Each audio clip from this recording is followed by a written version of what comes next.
मंगलमय मंगलकरण वीतराग विज्ञान नमो ताई जाते भई अरहंतादि मान जो विद्यादि सागर सुधी जो विद्यादि सागर सुधी गुरु है हितेशी शुद्धात्म में निरत नित्य हितोपदेशी वे पाप जिस्मर तुम्हें जले सयाने पूजो उन्हें सतत केवल ज्ञान पाने वंदो उन्हें सतत केवल ज्ञान पाने। बोले एलोरा के मूल नायक चिंतामणि पार्श्वनाथ भगवान की 1008 श्री पुष्पदंतनाथ भगवान की जय। परम उपकारी संत शिरोमणि आचार्य गुरुवर विद्यासागर जी मुनि राज की जय। परम पूज्य मुनि श्री 108 दुर्लभ सागर जी महाराज की जय। 10 लक्षण पर्व की जय। उत्तम सत्य धर्म की जय। बोलो परम पूज्य संदन सागर जी महामुनि राज की समस्त आचार्य संघ की। जो जय बोलता है ना वो अंतिम समय में उसकी भी जय जयकार होती है, अन्यथा वो आह आह बोलता रहेगा। इसलिए जय अपन को अच्छे से पूरे दम से बोलना चाहिए, जिससे कि जय भगवान का यानी गुणानुवाद है, गुरु का गुणानुवाद है। आज का यह उत्तम सत्य धर्म का दिन है। मैं आप लोगों से आगे बात करूं उससे पहले पूछना चाहूंगा, पूर्व सरपंच यहां बैठे हुए हैं, 3 और 3 कितने होते हैं? बोलो ना महेंद्र। हाँ, 3 और 3 6 तो सब बोल रहे हैं, लेकिन केवल 6 ही होते हैं। 3 और 3 9 भी हो जाते हैं। 3 और 3 भाग दे दे तो 1 भी हो जाएगा। 3 और 3 0 भी हो जाएगा, घटा दो तो। और 3 और 3 आमने सामने रख दोगे तो 33 भी हो जाएंगे। 6 कहाँ से लेके आ गई? 3 और 3 की बात हो रही है, ठीक है ना? तो इस प्रकार से एक ही शब्द है, लेकिन उस एक ही प्रश्न के और एक प्रश्न कर लेता हूं। बोलो, वृक्ष पहले आया या बीज? हाँ, वो बीज कहां से आया?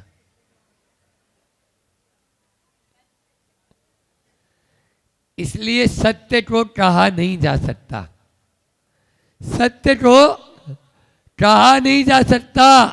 हाँ, जो कहते हैं वो सत्यांश हो सकता है, सत्यांश है वो, पूर्ण सत्य नहीं। पूर्ण सत्य की कभी अभिव्यक्ति नहीं की जा सकती, उसको बताया नहीं जा सकता, उसको एक्सप्लेन नहीं कर सकते हैं, इसको बोला नहीं जा सकता। आज सत्यांश की ही हम सत्य मान रहे हैं, जो सत्यांश है उसी को सत्य मान रहे हैं, इसीलिए अटक रहे हैं और भटक रहे हैं। बस वो जो सत्यांश है उसको ही सत्य मान लिया तो कैसे बेड़ा पार होगा? 3 काल में बेड़ा पार नहीं हो सकता है। आज सत्य की बात करने के लिए हम यहाँ पर नहीं बैठे, आप सब से हम उसी सत्याचरण की बात करने के लिए बैठे हैं कि उसे परम सत्य को किस प्रकार से प्राप्त किया जा सकता है, वह क्या है सत्यांश, जिसके माध्यम से आप देखिए घर गृहस्थी में भी आए दिन जो लड़ाई झगड़े होते हैं ना, वो इसी कारण से होते हैं। हम सत्यांश को सत्य मान बैठते हैं, बोल दिया ना, बस ऐसा ही।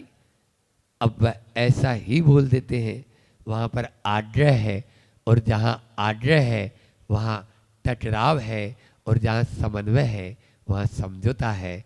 बस आग्रह को छोड़िए, और समन्वय की नीति अपनाइए। आज का यह सत्याचरण हमें यही बता रहा है। हमें आग्रह को छोड़ना है और समन्वय को अपनाना है। बस टकराव समाप्त और समझौता की नीति हमारे भीतर आ जाएगी। ऐसे सत्य आचरण को हम मन में, वाणी में और व्यवहार में धारण करें। हमारा हृदय, मन हमेशा उदारता से भरा रहे। हमारी वाणी हित मित प्रिय मधुर वाणी हो और हमारा व्यवहार अनेकांत को लिए हुए हो। उसमें व्यवहार में विनम्रता हो, ईमानदारी हो और शालीनता हो। तब जाकर हम उस सत्याचरण की ओर बढ़ सकते हैं।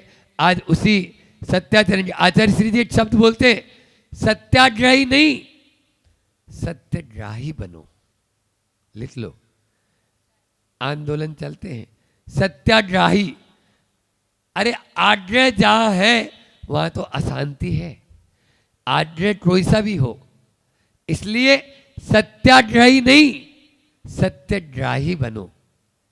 विच्छेद करो, सत्याग्राही जोड़ेंगे तो सत्याग्राही हो जाएगा, लेकिन जुड़ा हुआ नहीं चाहिए। यहाँ पर सत्य को हम ग्रहण करने वाले होंगे, क्योंकि जहाँ पर आग्रह होता है वहाँ कलह होता है, झगड़ा होता है। और जहाँ कलह होता है वहाँ आदमी झगड़ा होता है, क्या करता है? पहले अड़ता है, पहले अपनी बात पर अड़ जाता है, फिर लड़ जाता है, फिर भिड़ जाता है और फिर दोनों में से एक चला जाता है। और क्या होता है? पहले अड़ना, फिर लड़ना, फिर भिड़ना और फिर आगे हो जाएगा क्या? समाप्त हो जाते हैं। यही आगे का नतीजा है। और कई बार तो ऐसा होता है कि कुछ है ही नहीं, फिर भी पत्नी ने पति को कहा कि मैं बेटे को जो है इंजीनियर बनाना चाहती हूँ। है इंजीनियर, मध्य प्रदेश में देखो 80% इंजीनियर बेकाम के, डिफॉल्टर घोषित। वहाँ दैनिक भास्कर वाले ने लिखा 80% इंजीनियर डिफॉल्टर घोषित, क्योंकि उनको यही नहीं मालूम कि पुल कैसे बनता है। और पुल तो ठीक है, पुल में मटेरियल क्या क्या लगेगा। तो ऐसे इस प्रकार से तो बोले इंजीनियर नहीं, मैं तो डॉक्टर बनाऊंगा, क्योंकि पति डॉक्टर था और डॉक्टर की कीमत होती है। बस दोनों अड़ गए तो लड़ गए तो भिड़ गए, पहुंच गए अदालत में। वो बोलते हैं चलो डाइवर्स। हाँ, इतनी सी बात को लेकर ही आजकल तो ये जैसे कपड़े बदलते हैं ना, वैसा काम हो गया दिनेश भैया। तो बस ऐसे ही वहां पर बोले कोई बात नहीं, आप अपने बनाते रहना, मैं तो चली। और दोनों पहुंच जाते हैं अदालत में। जज बहुत समझदार था। जज ने बोला एक काम करो, तुम इंजीनियर बनाना चाह रही है, तुम डॉक्टर बनाना चाह रही है, अपन बच्चे से ही पूछ लेते हैं कि बच्चा क्या बनना चाहता है। अब दोनों एक दूसरे का मुंह देखने लगे। बच्चा? कौन सा बच्चा? बच्चा तो अभी पैदा ही नहीं हुआ।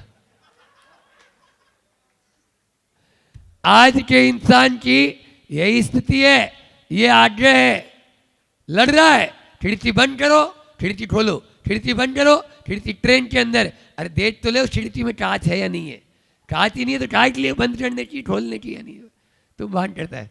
हर व्यक्ति ऐसे ही अड़ता है। इस प्रकार से हम आग्रह जब थोपते हैं दूसरे के ऊपर, तो इसी प्रकार की हमारे ऊपर ये असत्य यानी सीधी असत्य यानी जो है ना वहाँ पर है। आप देखिए, इसलिए यदि आप अपने जीवन व्यवहार में सच का प्रयोग करना चाहते हैं तो पहले, सबसे पहले सच को जानो, सच को जानो। और उसके बाद में दूसरा है सच को जियो, सच को ध्याओ और सच को पाओ। 4 शब्द और हो गए। सच को जानो, सच क्या है? What is the truth? बोलो। जो आया है सो जाएगा। दुनिया में कोई भी शाश्वत नहीं। आत्मा अजर अमर है। मैं जो करूंगा वही मुझे फल मिलेगा। ये सब ट्रूथ है। सच को जानो, आत्मा पर श्रद्धान करो, फिर सच को जियो। जानने मात्र से काम नहीं होगा, जीना होगा। जियो की सिम तो सबके मोबाइल में डली है, लेकिन जियो वालों, हाँ, वो तो मार रही है। अपने सच को जियो। सत्य क्या है वो अपने जीवन में घटित होना चाहिए, और साथ में ही सच को ध्याओ। अपन ध्याएंगे, उसकी पूजा करेंगे, अर्चना। मात्र मैं तो कहता हूं, सत्य का अर्घ्य चढ़ाने से सत्य जीवन में उतरने वाला नहीं, सत्य को हृदय में धारण करने से सत्य जीवन में उतरने वाला है। बस हमें हृदय में धारण करना है, और हृदय में धारण करने के लिए क्या करें, तो और 4 बात बताते हैं कि आप आरोपजनक शब्दों का प्रयोग न करें।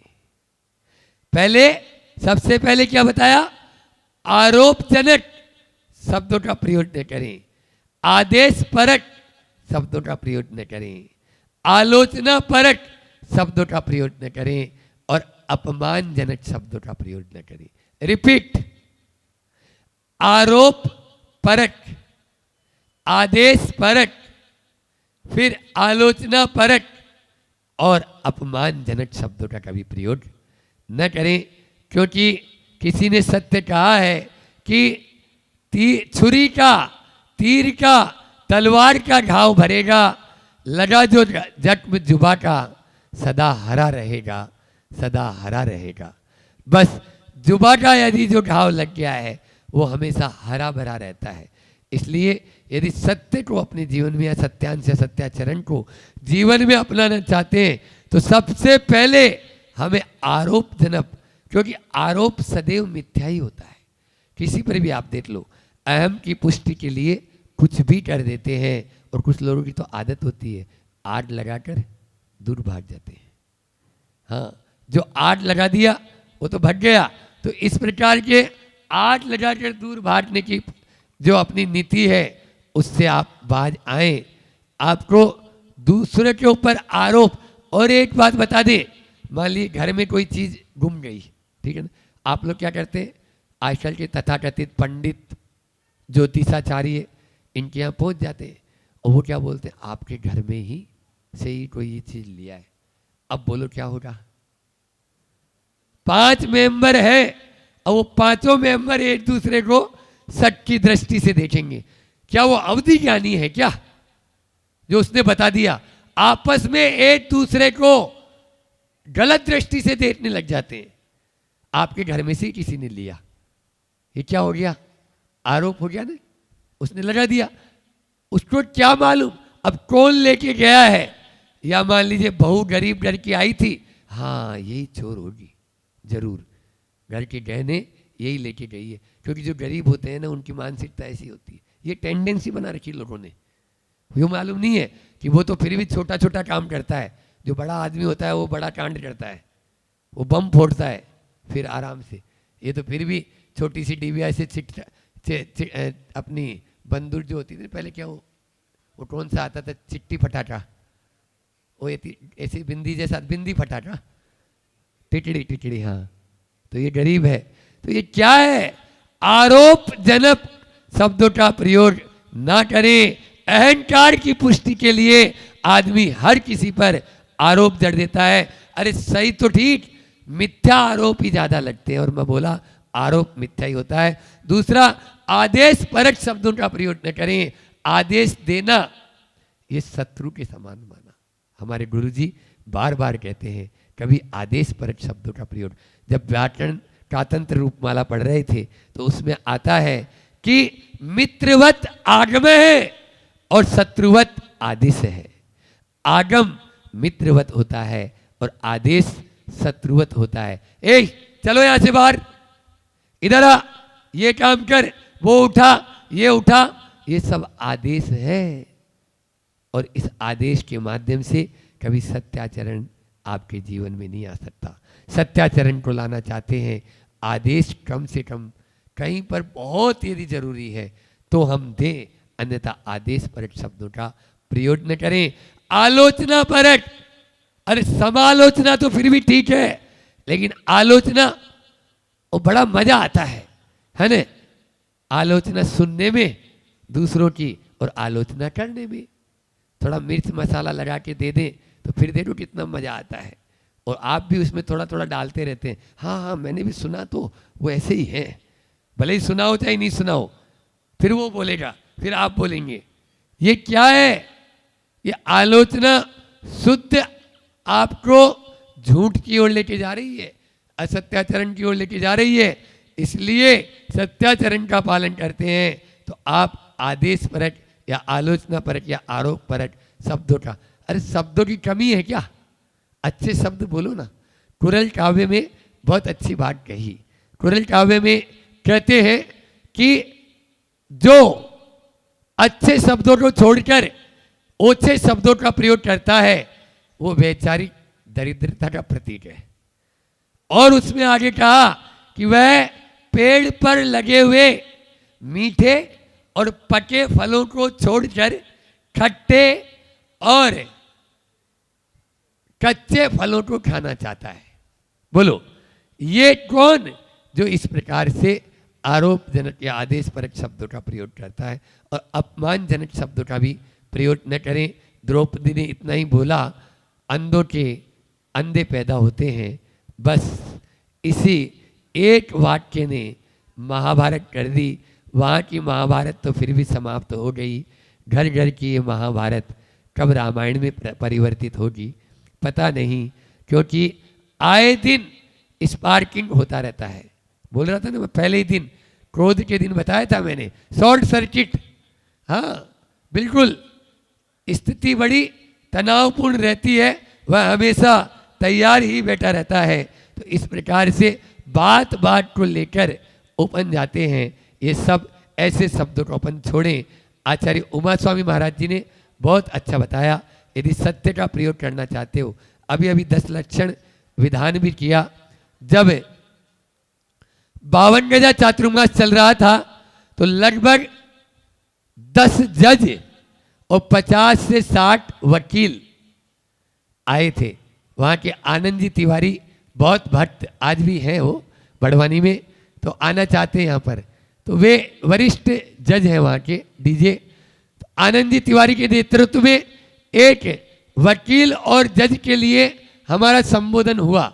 उसमें हमने यही बोला कि आचार्य उमा स्वामी महाराज ने हजारों साल पहले बता दिया कि सत्य की आप बचाव कैसे कर सकते हैं, सत्य को अपने जीवन में पालन कैसे कर सकते हैं। 4 बात का उसमें ध्यान रख लेना, क्रोध, लोभ, भीरुत्व यानी भय और हास्य, इनका त्याग कर देना। जो क्रोध में रहेगा, गुस्से में रहेगा, वो कभी भी सत्य नहीं बोल पाएगा। उसकी आंखें तो हो जाती है बंद और मुंह हो जाता है खुला, बस जीभ चालू। इस प्रकार से वह अपना क्रोध में कभी भी सत्य का आचरण नहीं कर पाएगा। जो मन में आएगा वही बोलेगा। दूसरा, लोभ के वशीभूत, कभी सत्य बोलेंगे नहीं बोलेंगे। भय में रहता है, जब भय आता है तो कभी सत्य बोल पाते हैं नहीं बोल पाते। और अंतिम बता दिया मैंने, शॉर्ट में ले लिया, फिर तत्वार सूत्र के अर्थ में और ज़्यादा आपको सुनने को मिलेगा ही। फिर हास्य, हंसी मजाक में भी बहुत लंबी लंबी बोल देते हैं। तो फिर क्या करें? वहीं कहा अनुवीची भाषणम। अनुवीची भाषणम से मतलब आप हित मित प्रिय मधुर भाषण बोले, जितना जरूरी है उतना बोलें, कम बोलें, धीरे बोलें और मीठा बोलें। मीठा बोलेंगे तो सारा जग आपका मित्र हो जाएगा, और कड़वा बोलेंगे, कड़ा बोलेंगे, सब टूट जाएंगे, टूट जाएंगे। तो इस प्रकार से हमें यह आज उत्तम सत्य धर्म के दिन सीखना है कि हम जीवन व्यवहार में किस प्रकार से सत्य धर्म को ला सकते हैं और उस परम सत्य तक को पा सकते हैं। यहाँ धीरे धीरे बढ़ना है, चाहे मैं हूँ चाहे आप, अपन उस सत्य की ओर बढ़ रहे हैं। धीरे धीरे बढ़ने का बात है। आचार्य श्री जी का बहुत अच्छा हाइकू कि गाय बताती तप्त लोह पिंड को मुख में ले सत्य। सत्य क्या है? ये गाय बता रही है हम जब अभी नासिक अंजनगिरी में गजपंता में थे तो श्रेणिक चारित्र का स्वाध्याय चल रहा था। उस श्रेणिक चारित्र के स्वाध्याय में बहुत एक अच्छी मार्मिक कहानी आई कि चंपापुरी, ये चंपापुरी जो अपनी है राजगढ़ के पास, चंपापुरी में एक वृषभ यानी बैल था, गाय समझ लो, यहाँ पे आचार्य सिंह गाय या बैल दोनों बोलते हैं उसमें। तो वह रोज आता, उसका नाम था भद्र, लोग उसे बहुत अच्छे से जानते, खूब खिलाते। एक वहीं पर एक सोम शर्मा नाम का ब्राह्मण था, उसकी 2 पत्नियां थी, सोमिल्ला और सोम शर्मिका। सोमिल्ला को पुत्र रत्न की प्राप्ति हो गई, लेकिन सोम शर्मिका को नहीं हुई। उसको नहीं हुई तो वो जलने लगी, कूदने लगी, घर में बात बात में कोहराम मचाने लगी। और एक दिन तो हद से पार हो गया। क्या हुआ? बस उस अबोध छोटे से बालक को उठाया और उस बैल के सींग पर दे मारा, तुरंत उसकी मौत हो गई और वो बैल के सींग में फंस गया। अब यह देखा गया इस भद्र ने ही इस बालक को मारा है, किसी ने देखा तो है नहीं। लोगों ने उसको तरह तरह की प्रताड़ना देना शुरू कर दिया, लेकिन वो कैसे बताए कि मैं गुनाहगार नहीं हूं, मैंने नहीं किया है। उसको खूब अब खाने पीने को भी नहीं देते, मरियल सी हालत, गांव के बाहर रहता। तभी उसी गांव में एक दूसरा सेठ रहता था, वह जिनदत्त सेठ था।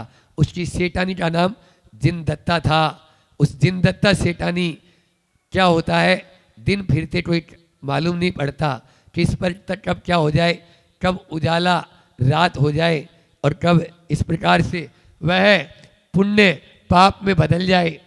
उस जिनदत्ता सेठानी पर आरोप लग गया कि यह दुष्चारित्र है। यदि तुम शीलवती हो तो यह तप्त लोहे का पिंड अपने हाथ में लेकर बताओ। कल प्रातःकाल पूरी जनता के सामने तुम्हारे सील की परीक्षा होगी। क्या करे? ठीक है, दूंगी। तभी उस भद्र नामक वृषभ ने भी ये चर्चा सबके मुख से सुनी कि आज उसके सील की परीक्षा होनी है। वो तो बाद में देगी, पहले मेरे सत्य की परीक्षा होगी, मेरे सत्य की परीक्षा होगी।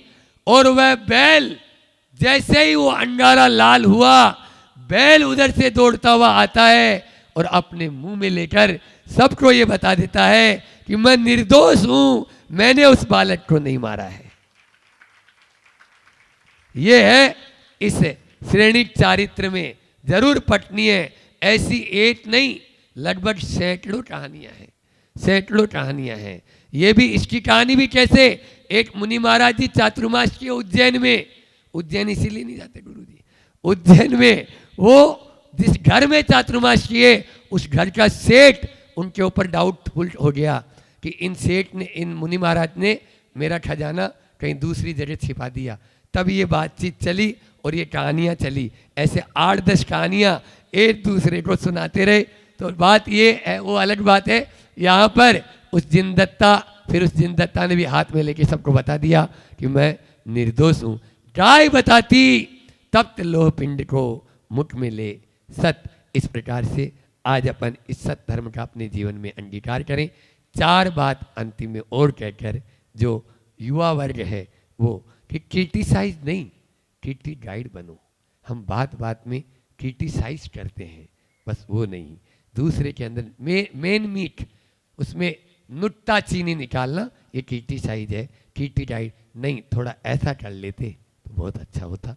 फिर अडामेंट नहीं, एडजस्टमेंट करें। अड़ो मत, एडजस्टमेंट करो। बैड हैबिट को करें एग्जिट, बैड हैबिट को करें एग्जिट, अपनी बुरी आदतों को बाहर कर दें। और हार्ड नहीं, सॉफ्ट जबान हो, सॉफ्ट बनो। हम हार्ड, हर चीज सॉफ्ट चाहते हैं, बोले चाहते, गद्दा भी हो तो सॉफ्ट सॉफ्ट हो, रोटी भी हो तो सॉफ्ट सॉफ्ट हो, सब्जी भी हो तो रसगुल्ला भी हो तो सॉफ्ट सॉफ्ट हो, हाँ, और भी सॉफ्टी, हाँ, बहुत सारी चीज़ें हैं। चलिए, लेकिन जबान को क्यों हार्ड बनाते हो? अरे दांत हार्ड है, जीभ लचीली है। जीभ जन्म से होती है, मरण समय तक रहती है। दांत हार्ड होते हैं, बाद में आते हैं, पहले टूट टाट कर जा रहे हैं। तो इसी से समझ लो कि लचीलेपन का कितना अच्छा, अपन को सॉफ्ट का कितना अच्छा फायदा हो सकता है। बस उस सत्य आचरण को अपने जीवन में जाने माने, ध्याएं और पाएं, तभी अपना जीवन कल्याण में होगा। सबका जीवन कल्याण में हो, इसी भावना के साथ अहिंसा परमो धर्म की आचार्य गुरुवर विद्यासागर जी महामुनि राज की